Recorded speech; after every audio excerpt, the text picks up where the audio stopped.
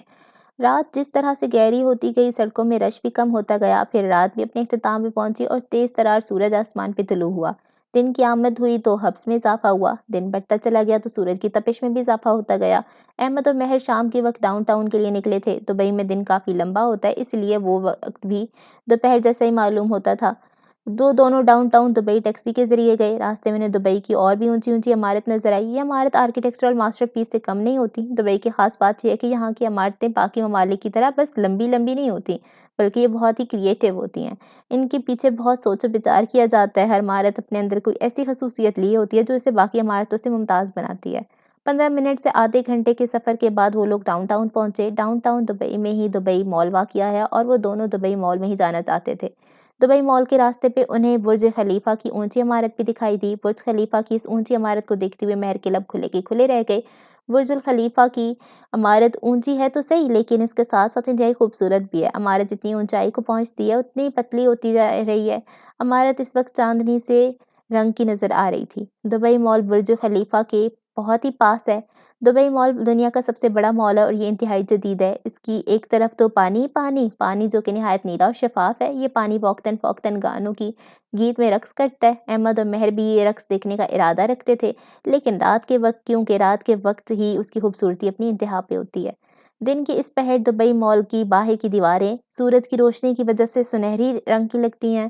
Dubai مال کے باہر چبوترا سا بنایا گیا ہے جس پہ دبئی کے جھنڈے لگے ہوئے ہیں۔ مال میں اس وقت بھرپور گہما گہمی تھی، لیکن مال کوئی اتنا وسیع ہے کہ یہاں پہ رش کا خاص احساس نہیں ہوتا۔ احمد نے بلیک شرٹ پہنی ہوئی تھی جس کے کفس موڑے ہوئے تھے اور ایک خاکی رنگ کی پینٹ بھی۔ وہ اس وقت نہایت پرکشش لگ رہا تھا۔ ہاتھ میں اس کی مہنگی سمارٹ واچ تھی اور بالوں کو اس نے اسٹائلش طرز پہ سیٹ کیا ہوا تھا۔ مہر نے کالی لانگ کی فراک پہنی ہوئی تھی اور جو کہ ٹخنوں تک آتی تھی۔ سر پہ اس نے ایک بھوری ہیٹ پہنی ہوئی تھی۔ پیروں میں بھوری چمڑی کے بنے ہوئے ہیلز تھی۔ دبئی مال میں بس ایک قدم رکھنے کی دیر ہوتی ہے اور انسان دنیا جہاں کو بھلا بیٹھتا ہے۔ یہ ہے اتنا خوبصورت۔ چھت انتہائی اونچی تھی۔ اندر لگی بتیوں کی وجہ سے دبئی مال بھرپور چمک رہا تھا۔ یہ وہ ایک ایسا منظر تھا جو کہ زندگی میں ایک نہ ایک مرتبہ تو دیکھنا ہی چاہیے۔ کچھ دیر چلنے کے بعد احمد اور مہر کو مصنوعی واٹر فال نظر آیا۔ ہاں جی، دبئی مال کے اندر ایک مصنوعی سا واٹر فال بنایا گیا ہے۔ واٹر فال گولائی میں بنا ہوا ہے۔ سیفٹی کے لیے واٹر فال سے پہلے ریلنگ لگائی گئی ہے۔ احمد اور مہر اس واٹر فال کو دیکھ رہے تھے۔ لائٹنگ کی وجہ سے واٹر فال چاندنی سے رنگ کا لگتا تھا، مسحور کن اور دل فریب۔ زیادہ امیدیں نہیں لگائیے گا، ہم صرف ایکویریم دیکھنے آئے ہیں۔ واٹر فال کو دیکھتے ہوئے احمد نے مہر کے کان میں سرگوشی کی۔ فکر نہ کریں، مجھے شاپنگ کا زیادہ شوق نہیں، مگر میں ونڈو شاپنگ تو کر ہی سکتی ہوں نا؟ مہر نے معصومیت سے پوچھا۔ احمد نے کوئی جواب نہ دیا، بس مختصر سا مسکرا دیا۔ واٹر فال کو کچھ دیر دیکھنے کے بعد جب دل بھر گیا تو مہر احمد کے ساتھ سٹورز کا جائزہ لینے لگی۔ یہاں سٹورز کی تو کوئی کمی نہیں تھی۔ انٹرنیشنل ایک سے بڑھ کے ایک برانڈ یہاں پہ پایا جاتا تھا۔ کپڑے، جوتے، بیگ، گھڑیاں، سب کچھ بہترین کوالٹی کا تھا۔ سب کچھ ویسا ہی تھا جیسے تصویروں میں دکھایا جاتا ہے، بالکل، بلکہ اس سے بھی زیادہ کہیں حسین۔ مہر سٹورز میں جا کے چیزوں کو دیکھنے لگی۔ اگر وہ پرانی والی مہر ہوتی تو اس سب میں سے بہت کچھ بآسانی خرید سکتی تھی، مگر خیر، اس نے شکایتیں کرنا چھوڑ دی تھیں۔ اس نے بس ہر چیز کو دیکھ ہی اپنا دل بہلا لیا۔ اب ایکویریم چلتے ہیں، وہ احمد کے ساتھ چلتے بولی تھی۔ احمد بس مہر کو دیکھتا رہ گیا۔ اس نے پہلی دفعہ مہر کو اتنا خوش و خرم دیکھا تھا۔ اس کی آنکھوں میں ایسی چمک تھی جو کہ آج سے پہلے اس نے مہر میں نہیں دیکھی تھی۔ دل کا ایک کونا خواہش کرتا تھا کہ وہ اس طرح سے ہمیشہ خوش و خرم رہے، وہ یوں ہی چمکتے دمکتے رہے۔ وہ مرجھاتی تھی تو دل کٹنے لگتا تھا، اور جب وہ یوں خوش ہوتی تھی تو روح جیسے مکمل ہو جاتی تھی۔ آخر ایسا کیوں تھا، احمد جانتا نہ تھا۔ دونوں اب ساتھ چلتے ہوئے ایکویریم تک پہنچے۔ وہ دیوار جتنا اونچا اور بڑا چکور سا ایکویریم تھا، وہ بہت اونچا تھا، بہت زیادہ۔ وہاں بڑی سے بڑی اور چھوٹی سے چھوٹی مچھلی موجود تھی۔ اندر کورل ریف اور سمندر کی دیگر پودے موجود تھے۔ پانی بالکل شفاف اور نیلا تھا، مچھلیاں بڑے مزے سے تیر رہی تھیں۔ مچھلیوں کا ایک جھنڈا احمد اور مہر کی طرف آیا۔ یہ ایک توے کی سائز جتنی مچھلیاں تھیں اور انتہائی خوبصورت تھیں۔ ان کا رنگ گہرا نیلا تھا، پنکھ اور پونچھ ان کی پیلی تھی اور پنکھ کے پاس سے ذرا سی کالک بھی لگی ہوئی تھی۔ یہ سب کتنا خوبصورت ہے، تصویروں میں دیکھا تھا مگر یہ تو میری سوچ سے بھی زیادہ خوبصورت ہے۔ مہر کی آواز میں عجب تھا، چہرے پہ جہاں بھر کی خوشی۔ ابھی تو آپ نے کچھ دیکھا ہی نہیں ہے، ابھی ٹنل باقی ہے مہر، احمد جتانے والے انداز میں بولا۔ مہر پہلے سے بھی زیادہ پرجوش ہو گئی تھی۔ دونوں نے ٹکٹ خریدے اور پھر ایکویریم کی ٹنل میں داخل ہوئے۔ وہ منظر غیر معمولی سا تھا۔ سرنگ اندر سے گول تھی، اوپر نیچے دائیں بائیں ہر طرف پانی تھا جو کہ مضبوط شیشوں میں قید تھا۔ شیشوں کے پار ہر طرح کی مچھلی نظر آتی تھی، شارک ہو یا ڈولفن ہو یا گولڈ فش، ہر قسم کی مچھلی پانی میں تیرتی نظر آتی تھی۔ مہر کے دل میں یکدم گھبراہٹ ہونے لگی۔ اگر یہ ٹوٹ گیا تو؟ مہر کی آواز میں خوف سا تھا۔ وہ گردن نیچے جھکائی شیشے پہ دیکھنے لگی جس پہ وہ چڑھ رہی تھی۔ اسے پیر کے نیچے نیلا شفاف پانی نظر آ رہا تھا۔ یہ پاکستان نہیں، آپ بھروسہ کر سکتے ہیں، یہ شیشے بہت مضبوط ہیں اور بہت مہارت سے اس سرنگ کو بنایا گیا ہے۔ بے فکری کے ساتھ اس منظر کو انجوائے کریں، احمد نے کہا تو مہر پرسکون ہو گئی۔ عام طور پہ خوبصورت مناظر دیکھ دیکھ کے ایک وقت آتا ہے کہ دل بیزار ہو جاتا ہے، لیکن وہ منظر اتنا حسین تھا کہ اس کو دیکھتے ہوئے انسان کا دل چاہتا تھا کہ بس دیکھتا ہی رہے، دیکھتا ہی رہے۔ وہ منظر آنکھوں کو بہت بھاتا تھا، یا شاید جس طرح کے ساتھ یہ منظر دیکھا جا رہا تھا وہی اتنا خاص تھا کہ اس منظر کو دیکھنے کا مزہ دوبالا ہو گیا۔ خوبصورت اور رنگ برنگ کی مچھلیاں چاروں اور تیر رہی تھیں، ایسا لگتا تھا جیسے وہ لوگ کسی دوسری دنیا میں سفر کر رہے تھے، کسی اجنبی سے انجان دنیا میں۔ وہ منظر دنیا سے باہر کا لگتا تھا، حیرت ہوتی تھی کہ ہم ان مچھلیوں کو اتنے قریب سے دیکھ سکتے تھے، ان کی ہر ایک چال کو، ان کے ہر ایک نقش کو اتنے پاس سے دیکھ سکتے تھے، ہم باریکی سے ان کی رنگوں کو جان سکتے تھے۔ وہ دونوں جب سرنگ سے واپس آئے تو بہت تر و تازہ تھے۔ وہ منظر اب دونوں کی یادوں میں ہمیشہ ہمیشہ کے لیے قید ہو جانے والا تھا۔ آپ آئس کریم کھائیں گی؟ احمد نے پوچھا تو مہر نے سر اس بات میں ہلایا۔ وہ اس وقت اپنے سارے غم اور تکالیف بھلا بیٹھی تھی، وہ اپنی ساری محرومی احمد کے اس تسلی بخش ساتھ کی وجہ سے بھلا بیٹھی تھی۔ وہ پہلی مرتبہ زندگی کو اتنا کھل کے جی رہی تھی، وہ پہلی مرتبہ زندگی کے رنگوں میں خود کو رنگ رہی تھی۔ یہ سب احمد کے ساتھ کے بغیر ممکن نہ تھا۔ دونوں نے فوڈ کورٹ تک کا سفر کیا اور اپنے لیے آئس کریمز خریدیں۔ آئس کریم کون کے اندر تک بھری ہوئی تھی، فلنگ کو کون کے اوپر کسی پہاڑ کی طرح ڈالا ہوا تھا اور اسے چاکلیٹ میں ڈپ کیا ہوا تھا۔ آئس کریمز اتنی لذیذہ تھی کہ منہ میں جاتے ہی گھل جاتی تھی، خالص مٹھاس حلق سے ٹکراتی تھی جو کہ ذہن کے ہر خانے میں سکون بھر دیتی تھی۔ آئس کریم کھانے کے بعد سر بالکل ہلکا پھلکا ہو گیا تھا۔ یہ اتنی لذیذ کیسے ہو سکتی ہیں، یعنی سوچ سے باہر ہے، مہر پرجوش سی ہو کر بولی تھی۔ یہاں ہر چیز بہترین کوالٹی کی ہوتی ہے مہر، ہر چیز بھرپور غذائیت سے بنی ہوتی ہے، اس لیے آپ نے دیکھا ہوگا یہاں کے لوگوں کی صحت کافی اچھی ہے اور ان کے چہروں پر بھی نکھار ہے۔ یہ سب اس اچھی غذائیت کی وجہ سے ہے، احمد نے بتایا۔ آئس کریم ختم کر کے جب دونوں باہر آئے تو رات اتر گئی تھی۔ وقت اتنی تیزی سے گزر گیا تھا پتہ ہی نہ چلا۔ رات کے وقت باہر کا منظر دن سے بہت مختلف تھا، رنگ برنگ کی لائٹیں ہر طرف روشن تھیں، گہما گہمی بھی کافی بڑھ گئی تھی۔ فاؤنٹین کا ناچ بھی شروع ہونے ہی لگا تھا، اس لیے دونوں فاؤنٹین کی طرف آ گئے۔ کچھ دیر بعد ایک عربی گانا اونچی آواز میں بجنے لگا، فاؤنٹین کے پانی نے جوش لیا، پانی کے اندر رنگین بتیاں لگی ہوئی تھی جس کی وجہ سے یہ تاثر پڑتا تھا کہ یہ پانی رنگین ہے۔ پانی اس گانے کے گیت پہ رقص کرنے لگا، وہ کرتب دکھانے لگا، جیسے ہی گانے کے سر اونچے ہوتے وہ دھار کی صورت میں آسمان کی بلندیوں کو چھوتا، وہ آسمانوں میں چکر کاٹتا اور جھوم جھوم کے آپس میں ٹکراتا۔ یہ منظر بھی اس دنیا کا نہیں لگتا تھا۔ اس خوبصورت منظر کو الوداع کہنا مشکل تھا۔ دلوں پہ پتھر رکھ کے دونوں نے بالآخر دبئی مال کی اس وسیع و عریض عمارت کو الوداع کہا۔ ٹیکسی میں سوار ہو کے اب دونوں القصیص واپس جا رہے تھے۔ مجھے اب تک یقین نہیں آ رہا میری آنکھوں نے یہ سب دیکھا ہے احمد، مہر کی آواز میں تکان دی۔ مجھے اچھا لگا کہ آپ ان مشکل حالات میں بھی اپنی زندگی کو جینا نہیں چھوڑ رہی ہیں مہر، میں آپ کے لیے دل سے خوش ہوں، احمد نے مسکراتے ہوئے کہا۔ اس کے دل کو باقی اچھا لگ رہا تھا، اسے مسکراتے دیکھ کر، اسے خوش دیکھ کر، نہ جانے کیوں۔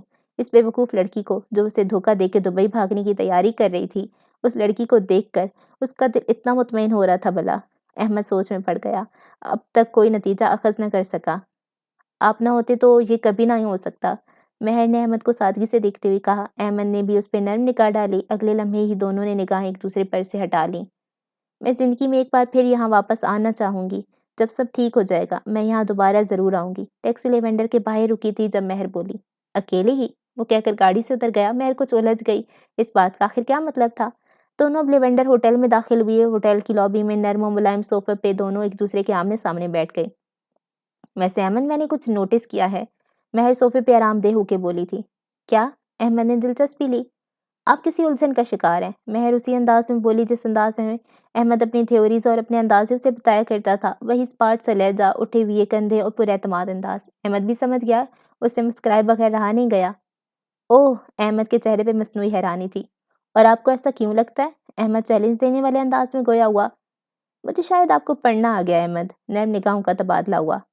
آپ اکثر مطمئن رہتے ہیں پرسکون بھی، اور آپ پوری کوشش کرتے ہیں کہ سب پہ یہی تاثر جائے کہ آپ بے فکر ہیں۔ آپ بہت اچھے پوکر فیس بناتے ہیں۔ میں نے آپ کے پوکر فیس کے ذریعے آپ کے اندر بے چینی دیکھی تھی احمد۔ ایکویریم میں بھی ایک وقت میں آپ سر جھکائے ہوئے تھے، چہرے پہ اضطراب سا تھا۔ آئس کریم کھاتے ہوئے بھی آپ نے ایک پاز لیا اور پھر اچانک سے دوبارہ کھانے لگے۔ فاؤنٹین دیکھتے ہوئے بھی کچھ لمحے آپ کی مسکراہٹ پھیکی پڑی، ایسا لگا جیسے آپ کسی الجھن کا شکار تھے۔ کیا میں غلط ہوں؟ احمد نے ایک اونچا کہکا لگایا۔ اس کے چہرے پہ متاثر کن سی مسکراہٹ بکھری۔ آپ نے تو مجھے بہت ہی تفصیل سے اسٹڈی کر لیا مہر۔ احمد کا انداز نٹکھٹ سا تھا۔ ویسے اگر نہیں بتانا تو نہ بتائیں، میں فورس نہیں کروں گی، نہ ہی اپنے اندازوں کی تصدیق چاہوں گی۔ احمد کا چہرہ سنجیدہ پڑنے لگا، اس نے نظر اٹھا کے مہر کو دیکھا۔ آپ کی میچور اور سمجھدار نے میرا جینا دوبر کیا ہوا ہے مہر۔ وہ اچانک سے بولا تو مہر چونک گئی۔ مہر نے اسے چھمبے سے دیکھا۔ کیا وہ واقعی آج اسے کچھ بتا رہا تھا؟ وہ بھی کچھ ذاتی؟ مہر نے اس چیز کی توقع تو نہ کی تھی۔ وہ عجیب سی حرکتیں کرتی پھر رہی ہے۔ اس کی دوست نے ایک تنظیم بنائی تھی اور اس نے اس تنظیم کو جوائن کر لیا۔ صرف یہی نہیں، وہ ڈبل ایجنٹ بننے کی کوشش کر رہی ہے، مجھے بس اس کی فکر ہے۔ احمد نے مختصر سا بتایا۔ مہر اسے دیکھ کے نرمی سے مسکرائی۔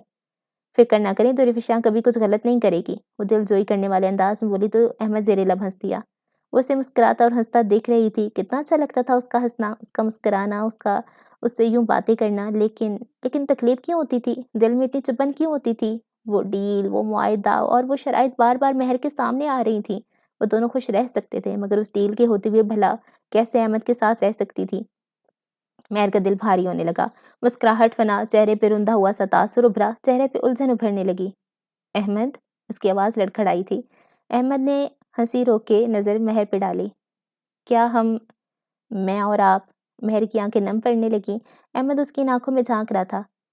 کیا ہم دونوں ہمیشہ کے لیے یوں نہیں رہ سکتے؟ ایک دوسرے کی خوشیوں میں خوش، غموں میں غم زدہ، ایک دوسرے کا کندھا، یوں ہی شانہ بہ شانہ، ایک دوسرے کے ہمراہ۔ کیا ہم یہ زندگی کا سفر ایک ساتھ نہیں گزار سکتے احمد؟ گیلا لہجہ، سادہ سودے سے الفاظ جن میں جذبات بھرے پڑے تھے، ان الفاظ میں کہیں نہ کہیں محرومی بھی جھلکتی تھی۔ احمد بس اسے دیکھتا رہا، چہرے پہ نہ حیرانی تھی نہ ہی بے یقینی، اس کے لیے جیسے یہ بالکل بھی غیر متوقع نہ تھا۔ اس کے چہرے پہ گہری مسکراہٹ نمودار ہوئی۔ وہ مسکراہٹ خود ہی میں بہت کچھ کہہ رہی تھی، بہت کچھ جو احمد اب تک بولا بھی نہ تھا۔ مہر بھی اس مسکراہٹ کو بھانپ چکی تھی، اس کی تاثیر کو سمجھ چکی تھی۔ وہ مسکراہٹ اقرار کی علامت تھی، احمد کی مہر کے لیے محبت کا اقرار۔ اس جھنجھٹ سے نکلنے دے مہر، وہ بس اتنا سا بولا۔ اتنا سا ہی بولنا مہر کو بہت کچھ بتا رہا تھا۔ وہ بھی اسے اپنا دل دے چکا تھا، وہ بھی اس کی خوشی میں خوش ہونا چاہتا تھا، اس کی غموں میں غمگین۔ وہ بھی اس کے ساتھ ہی زندگی کا یہ سفر پار کرنا چاہتا تھا، وہ بھی اس کی روح کو مکمل کرنا چاہتا تھا۔ احمد کھڑا ہوا، ایک دفعہ پھر سے اس نے مسکراتی ہوئے مہر کو دیکھا، مڑ کے وہ لفٹ کی طرف جانے لگا۔ مہر اسے لفٹ میں سوار ہوتا دیکھتے گئی، وہ جا رہا تھا۔ کاش وہ کچھ دیر اور رک جاتا، کاش۔ مہر کی آنکھیں نم ہوئیں۔ یہ کیسی محبت کی کہانی تھی جس کا آغاز ہی زوال کی پیشن گوئی سے ہو رہا تھا؟ یہ کیسی محبت کی کہانی تھی جو کہ ادھورا رہ جانے کے لیے ہی لکھی جا رہی تھی؟ اس ڈیل کے ہوتے ہوئے بھی وہ دونوں بھلا کیسے ایک دوسرے کے ہو سکتے تھے؟ مہر اس وقت یہی سوچے جا رہی تھی۔ احمد صبح سویرے ہی جاگ گیا تھا۔ اس نے اپنا سامان پیک کرنا شروع کیا۔ اب کی بار سارا سامان ترتیب سے رکھا، بیگ کندھے پہ لٹکا کے سوٹ کے ساتھ میں تھامے وہ ہوٹل کے کمرے سے باہر نکلا اور مہر کے کمرے کی جانب بڑھنے لگا۔ اس نے مہر کے کمرے کا دروازہ کھٹکھٹایا۔ کچھ دیر بعد مہر باہر آئی۔ وہ نیند کے زیر اثر تھی، لیکن احمد کو یوں دیار دیکھ کر وہ ایک دم بکھلا گئی۔ میں جا رہا ہوں، احمد نے مہر کو اطلاع دی۔ اتنی جلدی؟ مہر کو جیسے یقین نہیں آیا۔ ہاں، میں یہاں اپنی کمپنی کی رجسٹریشن کے لیے آیا تھا، سارا کام ہو گیا، بس اب ای میل کا انتظار ہے تو میں جا رہا ہوں۔ میری نئی نویلی کمپنی بھی ہے، میں اسے زیادہ دیر اکیلا نہیں چھوڑ سکتا، اس لیے میرا جانا ضروری ہے، احمد نے سادہ سے لہجے میں بتایا۔ ٹھیک ہے۔ مہر کے چہرے پہ اداسی نمایاں تھی۔ کیا وہ حسین لمحے اتنے مختصر سے تھے؟ اس نے سوچا۔ احمد نے اپنی جیب میں ہاتھ ڈالا، وہ جیسے کچھ تلاش کر رہا تھا۔ مہر اسے تعجب سے دیکھ رہی تھی۔ احمد نے پھر ایک لاکٹ اپنی جیب سے نکالا۔ لاکٹ دل کی شیپ کا تھا اور چاندنی سے بنا ہوا تھا، کافی خوبصورت اور نفیس تھا۔ وہ لاکٹ دیکھتے ہی مہر کی آنکھوں میں ستائش ابھری۔ کیا وہ اس کے لیے لایا گیا تھا؟ اس نے سوچا۔ ہیپی برتھ ڈے مہر، احمد سادگی سے بولا۔ مہر چونکی۔ آج واقعی اس کی برتھ ڈے تھی، 11 ستمبر۔ وہ حیران رہ گئی۔ مہر نے چہرے پہ بے یقینی لی، وہ لاکٹ اپنے ہاتھ میں تھاما۔ وہ احمد کو چہرے پہ عجب لیے دیکھنے لگی۔ آپ کو کیسے پتہ چلا؟ آواز میں خوشگوار حیرانی تھی۔ اس دن آفس کے لاکرز میں کچھ اور بھی کاغذات تھے، اس میں آپ کی برتھ ڈے لکھی ہوئی تھی، مجھے یاد رہ گئی۔ وہ مسکرایا۔ آپ یہ اچھا لگے گا مہر، اسے نہیں اتاریے گا۔ وہ ایسے بولا جیسے درخواست کرنا چاہ رہا ہو۔ وہ بڑے بڑے بول نہیں کہا کرتا تھا، وہ مشکل مشکل الفاظ کا استعمال کر کے لمبی تمہید باندھ کر بھی اسے تحفہ دے سکتا تھا، لیکن اس نے ایسا نہیں کیا۔ وہ ایک پریکٹیکل انسان تھا، اسٹریٹ فارورڈ اور ٹو دا پوائنٹ۔ وہ اپنے افعال سے اپنی محبت کا اظہار کرنا جانتا تھا۔ یہ نہایت حسین ہے احمد۔ مہر کی آنکھیں نم پڑیں۔ یہ تحفہ اس کی طرف سے دیا جانے والا پہلا تحفہ تھا۔ کیا ممکن تھا یہ تحفہ آخری بھی ہو؟ میں اسے کبھی نہیں اتاروں گی۔ احمد نے سر اس بات میں لایا اور گردن جھکا لی۔ وہ اب جانے لگا۔ جلد ہی وہ اس کی نظروں سے بھی اوجھل ہو گیا۔ وہ دبئی سے جانے لگا تھا۔ پاکستان پہنچنے کے بعد مہر کو احمد سے قطع تعلق کرنا تھا۔ اسے وہ ڈیل یاد تھی، لیکن کیسے؟ محبت میں اتنا آگے نکل جانے کے بعد اب اسے ایسے کیسے چھوڑ دے؟ وہ اس کے بغیر جینے کا تصور بھی نہیں کرنا چاہتی تھی، لیکن کچھ چیزیں ہوتی ہیں اٹل اور یقینی بھی۔ شام کا وقت تھا، وہ مرجھائی ہوئی اپنے بستر پہ بیٹھی ہوئی تھی۔ ٹھیک اسی وقت اسے شمس کی کال آئی۔ مہر نے وہ کال فوراً ہی اٹھا لی۔ کل ہم جا رہے ہیں، سب تیاریاں مکمل ہیں؟ کل صبح پہلے ہم اپنا کام مکمل کریں گے اور پھر میں تمہیں ایئرپورٹ چھوڑ دوں گا۔ شام کے وقت تمہاری فلائٹ ہے۔ شمس کا انداز بھی لا تعلق سا تھا، وہ بھی بس بیزار آ گیا تھا۔ میری ماں مجھے مل جائے گی نا؟ مہر نے پوچھا۔ ہاں، ایئرپورٹ پر سے لے لینا، پھر بس کل ہی ملیں گے۔ مہر نے ایک ٹھنڈی سانس خارج کی۔ آخر اس کھیل کا بھی اختتام ہونے جا رہا تھا، مگر اس کھیل کے بعد کا کیا؟ اسے اپنی ماں تو مل جائے، اس کا قرضہ بھی معاف ہو چکا تھا، مگر احمد اور اس کی داستان کا کیا وہ کبھی مکمل بھی ہو سکے گی؟ مستقبل سے انجان وہ انہی سوچوں میں گم سم رہی۔ یہ دن گزارنا اور یہ رات یوں تنہا گزارنا اس کے لیے بہت دشوار ثابت ہونے والا تھا۔ شمس ٹیکسی میں مہر کو صبح صبح ہی لینے پہنچ گیا تھا۔ مہر آوری کلر کا لانگ ڈریس پہنے اپنے ہوئے لیونڈر سے باہر نکلی۔ کالا چشمہ اس کی بجھی ہوئی آنکھوں کا نظارہ چھپائے ہوئے تھا۔ وہ سیدھا سیدھا چلتے چلتے گاڑی میں بیٹھ گئی۔ اسے تھوڑا ہی دور شمس بیٹھا ہوا تھا۔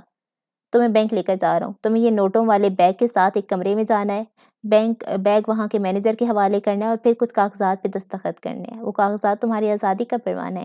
اس کھیل کو ختم کر کے میں تمہیں ایئرپورٹ چھوڑاؤں گا، شمس نے سرد لہجے میں کہا۔ مہر کا دل ڈگمگانے لگا۔ وہ آج ایک جرم کرنے جا رہی تھی، وہ اپنے ہاتھ اس کھیل میں کالے کرنے جا رہی تھی۔ وہ زندگی میں پہلی مرتبہ کچھ غیر قانونی کرنے لگی تھی۔ دل میں لہریں ابھر ابھر کے معدوم ہو رہی تھیں، مگر واپسی ناممکن تھی۔ یہ سب اسے کرنا تھا، اپنی آزادی کے لیے، اپنی ماں کی آزادی کے لیے، بس آخری دفعہ اور پہلی دفعہ بس۔ اور پھر وہ ہمیشہ ہمیشہ کے لیے اس دنیا میں واپس نہیں آئے گی، ایسا بس مہر کو لگتا تھا۔ حقیقت اس سے مختلف بھی ہو سکتی تھی۔ ٹیکسی ایک بہت ہی عالی شان سے دکھنے والے بینک کی عمارت کے سامنے آ کے رکی۔ وہ دونوں گاڑی سے باہر نکلے۔ شمس نے مہر کو ڈگی سے نکال کے وہ سوٹ کیس تھمایا۔ دونوں بینک کی عالی شان اور کشادہ عمارت کے اندر داخل ہوئے تو بینک کا ناظم دونوں کو نظر آیا۔ وہ چہرے پہ پرجوش مسکراہٹ لیے دونوں کا استقبال کر رہا تھا۔ وہ عربی لب و لہجے میں ان سے بات چیت بھی کر رہا تھا۔ یہ مہر ہیں، آپ انہیں کارروائی کے لیے لے جائیں، شمس نے مسکراتے ہوئے مینیجر کو انگریزی میں کہا۔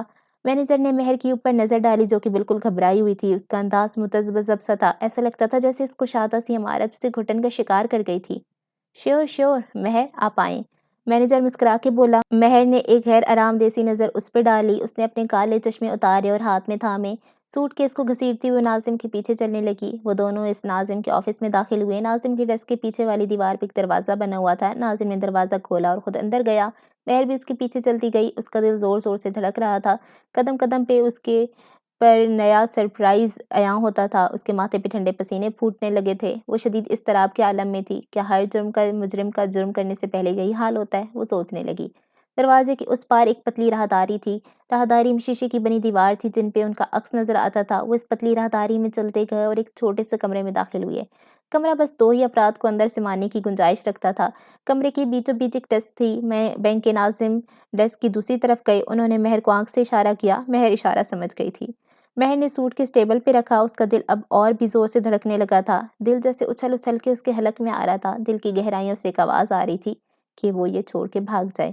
ابھی بھی وقت ہے مہر بنت عبداللہ سلطان، یہ سب چھوڑ کے بھاگ جاؤ۔ مگر وہ اپنے دل کی تمام آوازوں کو نظر انداز کرتے گئی، ٹھیک اسی طرح جیسے 6 سال پہلے نیلوفر نے کی تھی۔ کیا وہ بھی دوسری نیلوفر بننے جا رہی تھی؟ بینک مینیجر نے سوٹ کیس کھولا تو اس میں ڈھیر سارے نوٹ تھے۔ اس کے چہرے پہ کھسیانی مسکراہٹ بکھری۔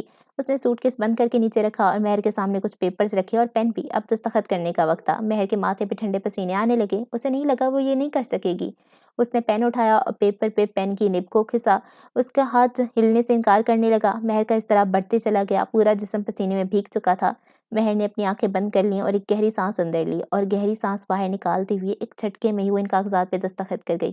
کام مکمل ہو گیا تھا۔ مہر منی لانڈرنگ کر چکی تھی۔ بے نظیر انٹرنیشنل ایئرپورٹ، اسلام آباد۔ ایئرپورٹ پہ معمول کی گہما گہمی تھی۔ مہر بنت عبداللہ سلطان کی چال بہت مرجھائی ہوئی تھی۔ وہ اپنی ماں سے ملنے والی تھی۔ دل میں خوشی کا عنصر بھی کہیں نہ کہیں موجود تھا، لیکن پھر بھی دل بہت بھاری ہو رہا تھا۔ دل اداس تھا، غمگین تھا۔ وہ جرم کر کے آئی تھی، کوئی عام جرم نہیں بلکہ ایک سنگین جرم۔ دل میں بوجھ سوار تھا۔ اس نے چیکس پار کیے اور اپنا بیگ گھسیٹتے وہ باہر نکلی۔ وہ ویٹنگ ایریا میں پہنچی تو اس کی نظر اس پہ پڑی۔ پہلے تو اسے یقین ہی آیا، لیکن وہ واقعتاً ادھر تھا۔ احمد، جو کہ آنکھوں میں شدت بھرا غصہ لیے اسے دیکھ رہا تھا۔ مہر کا دل ڈوبنے لگا، قدم زنجیر ہو گئے۔ احمد ہاتھ باندھے اس کی طرف بڑھا۔ احمد بالکل اس کے سامنے تھا۔ اس کی آنکھوں میں مہر کے لیے بے پناہ شکایت تھی۔ مہر کے سر پہ گھنٹیاں بجنے لگیں۔ میں نے آپ کو کتنے ہی موقع دیے مہر کہ آپ مجھے سب کچھ سچ سچ بتا دیں، لیکن آپ آخری وقت تک مجھ پہ بھروسہ نہ کر سکیں۔ کیا میں بھروسے کے لائق نہیں تھا مہر؟ احمد اسے تلخی سے بولا۔ مہر کا چہرہ غمگین ہو گیا۔ کیا وہ سب جانتا تھا؟ وہ سوچنے لگی۔ میں سمجھی نہیں، مہر بس اتنا ہی بول سکی۔ میں نے جہاز میں کہا تھا کہ میں آپ کا انتظار کروں گا۔ آپ کو مجھ پہ اعتبار نہیں تھا نا؟ میں جانتا ہوں آپ منی لانڈرنگ کر کے آ رہی ہیں۔ آپ میرے دشمنوں کے ساتھ مل گئی ہیں مہر۔ آپ ان کی اس دولت کو چھپانے میں ان کا ساتھ دے رہی ہیں۔ مہر کے لب کھلے کے کھلے رہ گئے۔ وہ سب جانتا تھا۔ وہ جانتا تھا کہ وہ ایک مجرم تھی، وہ بھی انہی میں سے تھی جن کو وہ برباد کرنے نکلا تھا۔ آپ نے سب کچھ اپنے ہاتھوں سے ختم کیا مہر۔ میں یہاں پہ سب کچھ ختم کرتا ہوں۔ اللہ حافظ۔ احمد مڑا۔ مہر کی سانسیں بے ترتیب ہوئیں۔ آپ مجھے نہیں سمجھ سکتے احمد، مہر نے اسے پیچھے سے تلخی سے کہا۔ احمد تھم گیا۔ میری ماں مجھ سے چھن گئی، میرے ڈیڈ قتل کر دیے گئے۔ میں آپ کو بتاتی تو وہ میری ماں کو کبھی واپس نہ کرتے۔ مہر کے انداز میں بے بسی تھی۔ احمد مڑا، چہرے پہ تلخی برقرار تھی۔ وہ اب بھی آپ کی ماں کو واپس نہیں کرنے والے۔ آپ اب پھنس چکی ہیں، لیکن اس بار میں بھی آپ کی مدد نہیں کرنے والا ہوں مہر۔ آپ کو اپنی جنگ تنہا لڑنے کا شوق ہوا ہے، آپ کو یہ تنہائی مبارک ہو۔ اپنا خیال رکھیے گا۔ وہ کہہ کے پھر سے مڑ گیا اور تیز تیز قدم بڑھاتے ایئرپورٹ سے نکل گیا۔ مہر جہاں تھی وہیں کھڑی رہی۔ مہر ایئرپورٹ کے ہجوم میں وہ جیسے بھٹک گئی تھی۔ ایک جھٹکے میں سب ختم ہو گیا تھا۔ ایک جھٹکے میں سارے رشتے، سب کچھ۔ وہ اتنی آسانی سے اسے کیسے چھوڑ گیا؟ مہر کو اس وقت بات پہ یقین نہ آیا۔ اگر وہ اسے ابھی نہ چھوڑتا، کیا تب بھی دونوں کی کہانی واقعی چل پاتی؟ اس ڈیل کے ہوتے ہوئے کیا واقعی احمد اور مہر کبھی ایک سو سکتے تھے؟ مہر کا سر چکرانے لگا تھا۔ دل کرچی کرچی ہو جانے کی یہ تکلیف اس کی روح پہ گراں گزر رہی تھی۔ وہ بدحواسی کے عالم میں وہیں کھڑی تھی جب اس کا موبائل بجا۔ چونکہ اس نے کال اٹھائی۔ وہ کال شمس کی تھی۔ مہر نے تیزی سے وہ کال اٹھائی۔ پارکنگ ایریا میں تمہاری ماں تمہارا انتظار کر رہی ہے، شمس نے کہہ کر کال کاٹ دی۔ مہر اپنا سوٹ کیس گھسیٹتے چلنے لگی۔ کم سے کم ماں تو اسے مل جائیں گی، اس نے سوچا، اور ڈھیروں آنسو اندر نکلے۔ کیا ہوا اگر اس کی محبت کی داستان ایک بار پھر سے ادھورے رہ جانے والی تھی؟ وہ محبت کے معاملے میں ہمیشہ ہی بدقسمت تھی۔ وہ یہی سوچتے ہوئے پارکنگ ایریا تک سفر کرنے لگی۔ اپنے چہرے پہ اس نے جبراً مسکراہٹ پھیلائی۔ اس نے فیصلہ کیا کہ وہ اپنے غموں کو بوچار پانی ماں پہ عیاں نہیں ہونے دے گی۔ وہ ان سے ملے گی خوش باش۔ میں پارکنگ ایریا میں آئی اس امید سے کہیں اس کمینی شکل والا شمس نظر آئے گا، وہ اس کی وین میں شمائلہ ہوں گی، اور اسی امید سے پارکنگ ایریا میں آئی تھی۔ پارکنگ ایریا میں کچھ گاڑیاں کھڑی تھی۔ مہر شمس کی نیلی ویگن کو تلاش کرنے لگی، لیکن شمس کی ویگن کا پارکنگ ایریا میں نام و نشان تک نہ تھا۔ مہر کے وجود میں انتشار پھیلنے لگا۔ اس نے ایک بار پھر سے پارکنگ ایریا کا چکر کاٹا۔ وقت کے ساتھ ساتھ انتشار بڑھتا جا رہا تھا۔ ماں تھی کہ ملنے کا نام نہیں لے رہی تھی۔ مہر پاگلوں کی طرح، جنگلیوں کی طرح ایئرپورٹ کا چکر کاٹنے لگی۔ یہ سب کیا تھا؟ اسے سمجھ ہی نہ سکا۔ کیا ان لوگوں نے اسے دھوکہ دیا تھا؟ مہر کے ہاتھ کب کپانے لگے، رنگت زرد پڑنے لگی۔ اس نے کب کپاتے ہاتھوں سے شمس کو کال ملائی۔ کیسے لگا میرا مذاق؟ شم ہنستے ہوئے گویا ہوا۔ مہر کی روح کانپ اٹھی، دل پھڑپھڑانے لگا تھا۔ تم ایسا کیسے کر سکتے ہو؟ اونچی آواز میں بولی۔ آنسوؤں کی رسی کھلی اور وہ پارکنگ لاٹ میں ہی رونے لگی۔ اسے کسی چیز کا ہوش نہیں رہا، اسے آس پاس ماحول کا ہوش نہیں رہا۔ اس کا دل جیسے کسی ٹرک کے نیچے آ کے کچلا گیا تھا۔ میں نے تم لوگوں کی وجہ سے اپنے آپ کو برباد کیا۔ میں نے منی لانڈرنگ کرتے ہوئے سب کچھ کھو دیا، اور تم سب یہ کیسے کر سکتے ہو؟ اس کی آواز میں بے یقینی تھی، آواز باقاعدگی سے لرز رہی تھی۔ کاش وہ پچھلے وقتوں میں واپس جا کے اپنی وہ غلطی سے روک سکتی خود کو، کاش۔ ابھی وہ وقت نہیں آیا مہر، شمس نے بے رحم سے لہجے میں کہا۔ تم لوگ یہ کیسے کر سکتے ہو؟ پلیز شمس، رحم کرو، میری ماں سے مجھے ملوا دو، مہر نے گڑ گڑاتے ہوئے کہا۔ مہر کے اندر اتنی توانائی جیسے ختم ہو گئی تھی۔ اس کی قوت کو ان ظالموں نے چوس لیا تھا۔ درد کی لہر اس کے وجود سے دوڑنے لگی۔ وہ ڈھیلی ہو کے زمین پہ گھٹنوں کے بل گر گئی۔ سوٹ کیس اس کے اوقم میں لڑک گیا۔ اپنی ای میل پر ویڈیو دیکھو مہر، اب تو اصل کھیل شروع ہوا ہے۔ جرائم کی دنیا میں خوش آمدید۔ شمس نے کہہ کے کال کاٹ دی۔ یہ شمس کس ویڈیو کی بات کر رہا تھا؟ کیا اس کی ماں کے ساتھ کچھ ہو گیا تھا؟ مہر کو طرح طرح کے خدشات ستانے لگے۔ اس نے کپکپاتے ہاتھوں کے ساتھ موبائل کان سے جدا کیا، اپنی ای میل کھولی۔ ای میل پہ شمس نے ایک ویڈیو بھیجی تھی۔ مہر کے دماغ میں ایک خطرے کی گھنٹی بجنے لگی۔ مہر نے وہ ویڈیو پلے کی۔ اس کی آنکھ خوف کے مارے پھٹنے لگی، لب کھلے کے کھلے رہ گئے۔ اس نے جو دیکھا اس پہ اسے خود بھی یقین نہ آ سکا۔ وہ بار بار اس ویڈیو کو پلے کرتے گئی۔ کاش یہ کوئی خواب ہو، بس ایک خواب۔ وہ ویڈیو کاش حقیقت نہ ہو، کاش۔ اس ویڈیو مہر کی فوٹیج تھی، منی لانڈرنگ کرتی بھی ہے۔ وہ کس طرح سے بینک کے مینیجر کو پیسے دے رہی تھی، وہ کس طرح سے کاغذات پہ دستخط کر رہی تھی۔ ویڈیو میں سب نمایاں تھا۔ ویڈیو اس اینگل سے بنائی گئی تھی کہ صرف مہر کا چہرہ ہی نمایاں تھا، بینک مینیجر کا چہرہ واضح نہ تھا۔ مہر دم بخود رہ گئی تھی۔ وہ گھٹنوں کے بل اس طرح سے بیٹھی رہی، اس کا وجود کرچی کرچی ہو گیا تھا۔ وہ اس طرح سے توڑ دی گئی تھی کہ جڑنے کا کوئی امکان بھی نہ بچا تھا۔ وہ برباد ہو گئی تھی، اس کا گوشہ گوشہ جکڑا گیا تھا۔ وہ ایک کرمنل تھی، ایک آفیشل کرمنل، اور وہ ویڈیو اس کے مجرم ہونے کا جیتا جاگتا ثبوت تھی۔ مہر کو اپنا آپ خالی خالی سے لگا۔ اسے لگا جیسے اس اندیکھی زنجیروں نے اسے جکڑ لیا تھا، اندھیری کالی زنجیروں نے، جو شیطانی قوتیں اپنے اندر سموئے ہوئی تھیں۔ اس قید سے فرار مہر کو ناممکن لگ رہا تھا۔ پچھلی رات عافیہ زندگی کی بیسمنٹ میں واقع سفید ملاقاتی کمرے میں درانی اور لیڈی اقتدار بیٹھے ہوئے تھے۔ لیڈی اقتدار اپنی دائیں ہاتھ کی انگلی پہ لگی انگوٹھی کو اپنی بائیں ہاتھ سے گھما رہی تھی۔ اس کی آنکھوں میں سوچ کا تاثر تھا، وہ گہری سوچ میں لگتی تھی۔ دوسری طرف درانی ہاتھ میں سگار پکڑے سگار کے کش بھرتا دکھائی دیتا تھا۔ اس نے سگار کا کونا اپنے لبوں سے لگا کے کش اندر بھرا اور ڈھیروں سارا دھواں باہر نکالا۔ میٹھی سی خوشبو فضا میں مغموم تھی۔ کیا مہر کی ماں کو رہا کر دینا چاہیے درانی؟ لیڈی اقتدار اسی بارے میں سوچ رہی تھی۔ درانی نے سگار کا ایک اور کش بھرا اور دھواں باہر نکالا۔ مجھے نہیں لگتا یہ کچھ زیادہ ہی جلدی ہوگا۔ درانی کا انداز لاپرواہ تھا۔ لیڈی اقتدار نے سر اونچا نیچے ہلایا۔ پھر کب؟ لیڈی اقتدار بولی۔ ہمیں اسے تب چھوڑنا چاہیے جب وہ جرائم کرتے کرتے اس مرحلے پہ آ جائے کہ وہ اپنے جرائم پر پردہ ڈالنے کے لیے کسی بھی حد تک جانے کے لیے تیار ہو جائے، یہاں تک کہ جرائم کرنا اس کے لیے ایک معمولی بات بن جائے۔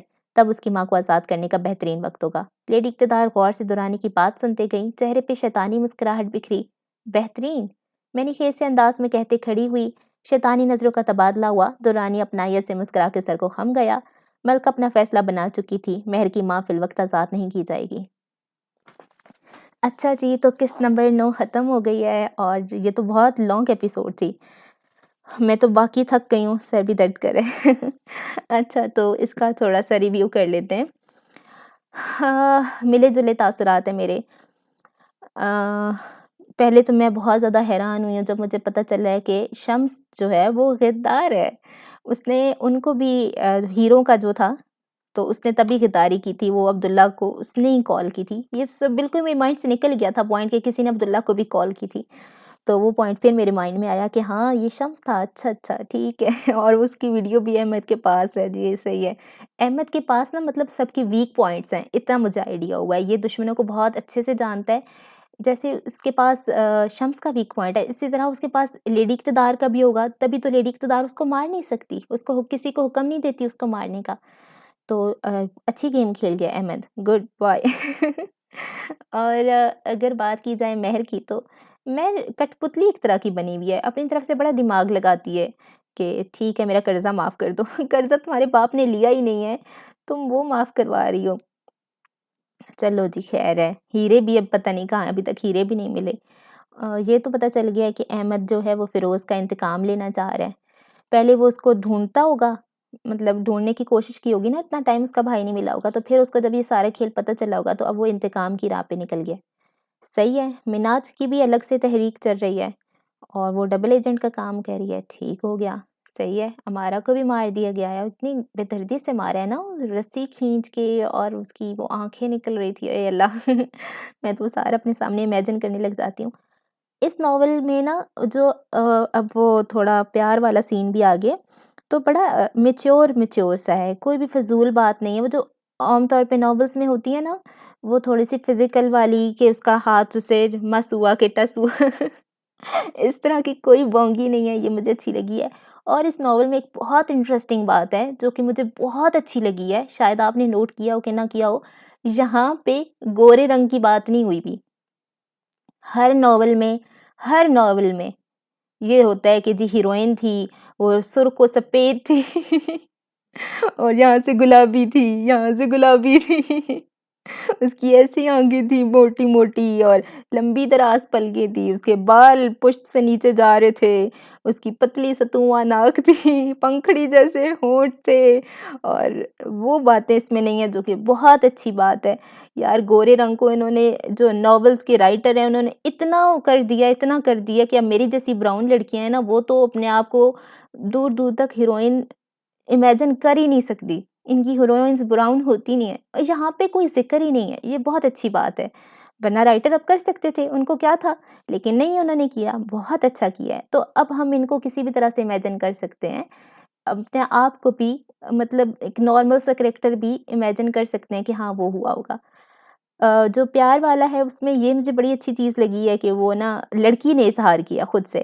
دیکھیں لڑکیاں نہیں کرتی، آپ کسی بھی ناول میں دیکھ رہے ہو ہیروئن اظہار نہیں کرتی ہے، اور بڑا نا پلے ہارڈ ٹو گیٹ والا گیم کھیلتے ہیں کہ ایک اگر اظہار کر دیتا ہے تو دوسرے کے نا نخرے کہاں پہنچ جاتے ہیں، وہ بڑا خود کو مشکل بنا لیتا ہے، پھر وہ اس کے لیے بہت کوششیں کرتی ہے۔ یہاں پہ ایسا کچھ بھی نہیں ہوا، یہاں پہ اس نے اظہار کیا کہ ہم ساتھ رہ سکتے ہیں، اور احمد بس مسکرا دیتا ہے کہ یہ جھنجھٹ ختم ہونے کے بعد۔ تو یہ بڑا سویٹ سا تھا، واقعی میں بہت میچور لگا مجھے۔ خیر اب آگے کیا ہوگا، لیڈی اقتدار بھی بہت پہنچی ہوئی چیز ہے، اور انہوں نے اس کی ماں کو واپس نہیں کیا، وہ بھی بڑی گیم چیزیں آرام سے ہی کریں گی، صحیح اس کو پھنسا لینے کے بعد۔ اچھا یہاں پہ بہت ایک دوسرے کو ہر کسی نے پھنسایا ہوا ہے، ہر کوئی ہر کسی کی ویڈیو بنا رہا ہے، اور سب کے پاس بہت سارے ثبوت ہیں، مطلب صحیح وہ جو چیس کے مہرے نہیں ہوتے اس طرح سے یہ نا کوئی بھی مطلب قدم نہیں اٹھا سکتا، یہاں پہ کوئی پولیس کو انوالو نہیں کر رہا، کیونکہ سب کے پاس ایک دوسرے کے خلاف کچھ نہ کچھ ہے۔ تو اب دیکھیں مہر کیسے انوالو کرے گی پولیس کو، مہر کی اپنی ویڈیو بن چکی ہوئی ہے، شمس کیسے بتائے گا لیڈی اقتدار کو، شمس کی اپنی ویڈیو پڑی ہوئی ہے احمد کے پاس، تو یوں نا ساروں کو جکڑا ہوا ہے کسی نہ کسی ویک پوائنٹ نے۔ ہاں جی، خیر اب تک کے لیے اتنا ہی، دعاؤں میں یاد رکھیں، اللہ حافظ۔